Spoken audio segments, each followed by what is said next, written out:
This is your girl Melanin B. Welcome to my YouTube channel, Living Abundantly 360. Right now, what I'm about to make is my good old famous Nacho hummus dip. And all it is something special. So I won't say all it is. It's hummus, but it's seasoned to taste like nacho dip. And it tastes very, very good, and it's very healthy for you. You know, a lot of people's favorite go-to food and quick to cook and can feed a lot of people is nachos. So why not make the one food that I know everybody pretty much like, make it all plant-based, all healthy.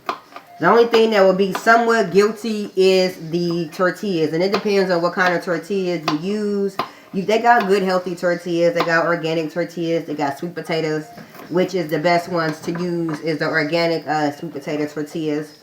So anyway, I got my hummus, and it's seasoned up with nacho dip, and I just make my own, or you can use an organic kind. They got organic, simply organic, pre-packaged taco dip, nacho dip, and it's actually not bad.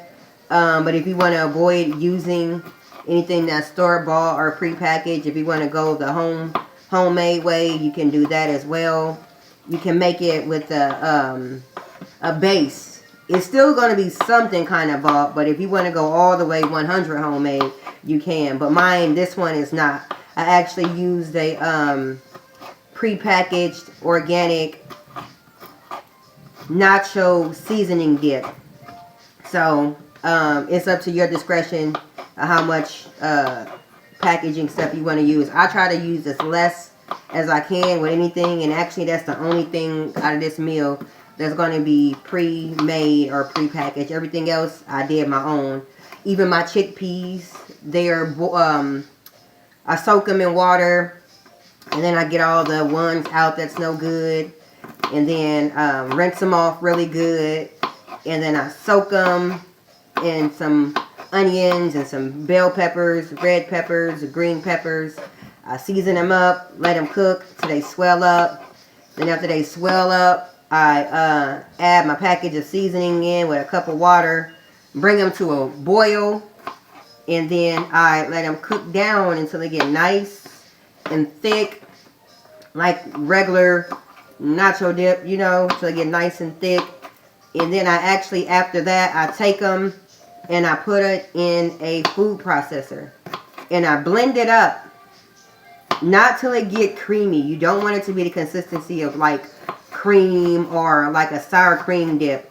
I leave a little bit of texture with it so it can have a little hardiness as you dip it onto your chip. It won't just feel like you're just putting like water or something on your chip. But that's already made. It's right here.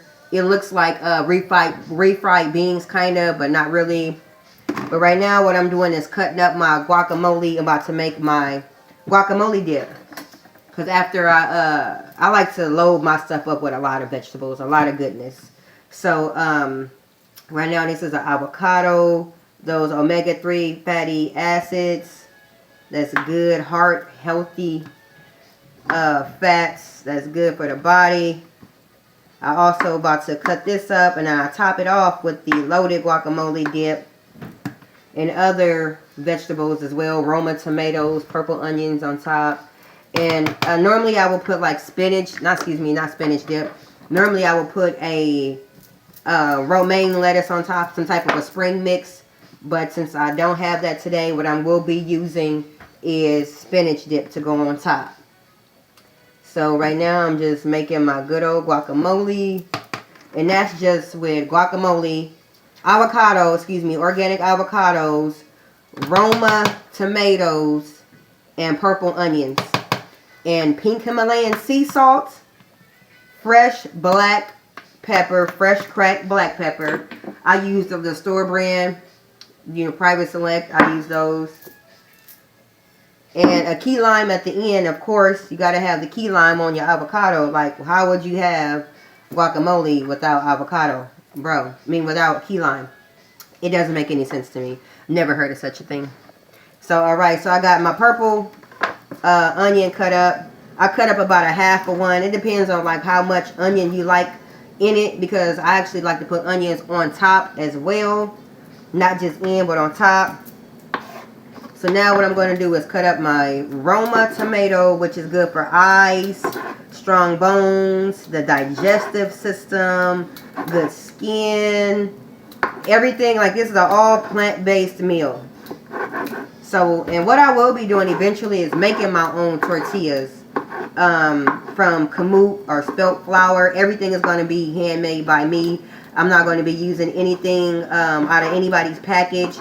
But today I am, because I'm making this quick meal for my prince and I. We're going to have loaded hummus, nachos, and guacamole. And we're going to enjoy our dinner together. So right now I'm just cutting up my Roma tomatoes. Getting them all chopped up. You don't have to have them too fine if you really don't care about like chunks. It depends on your level of rawness you can take. Because this is a good transition meal as well. Because a lot of people ask, what can vegans eat? Or what do we eat? It's kind of weird, but we get that question a lot. So when you tell them nachos, what?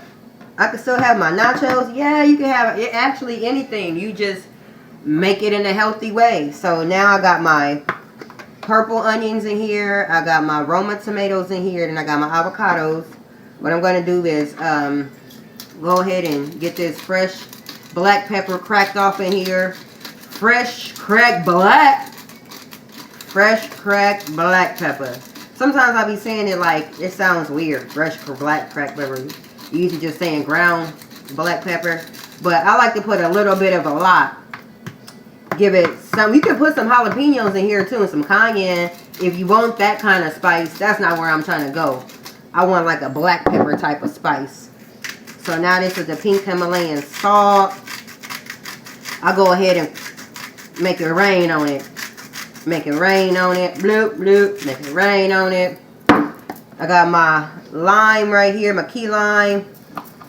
Go ahead and squeeze that down. Oh, yeah. And then I have my fork. Mush it all up. Mush it all up. Now, this is going to have to be a 2-part video, because I don't want it to run too long. But right now, all I'm doing is mixing up the avocados, the purple onions, and the Roma tomatoes. And you can taste it if you want to. If it's not seasoned enough for you, you can add some garlic powder and onion powder. I try to just stick to natural herbs and things like that, things of that nature, so it can be healthy for the body. We want to turn those guilt snacks into guilt-free snacks. So I can see right now I'm gonna need some more pepper in here, honey, because I like pepper in my avocado, in my guac, like I said. So I'm gonna just go ahead and add a little more. Lot, hit it with it. Might as well go on and add some of that pink Himalayan sea salt, honey. Pink Himalayan sea salt. Now, I don't like it all mushed up neither. Like, I like texture to my food. I don't like soup guacamole. You ever seen somebody guacamole? I have before, one time. That was it. I don't know if they did it on purpose or what the case may have been. But once you get it all mixed up, it look like that. Nice and delicious. Set that to the side. So that is the nacho hummus, and this is the guacamole. The two main things right there. So now I'm about to come back with the part 2 so you guys can see exactly. Might not even be a part 2. I'm about to just pause this, plate it up, and then come back and show y'all how it looks on the plate. Wait a minute. Okay, so I've decided, yeah, this is going to be a 2-part video. So I can show you what all the ingredients I use and how everything looks. So it is delicious, y'all. I just licked my finger. It's my food. Nobody eating this one but me and my prince. So it is good and delicious. Stay tuned for part 2 about the nacho hummus dip topped with guacamole. Peace and empowerment. Your girl, Melanin B. I'll be back.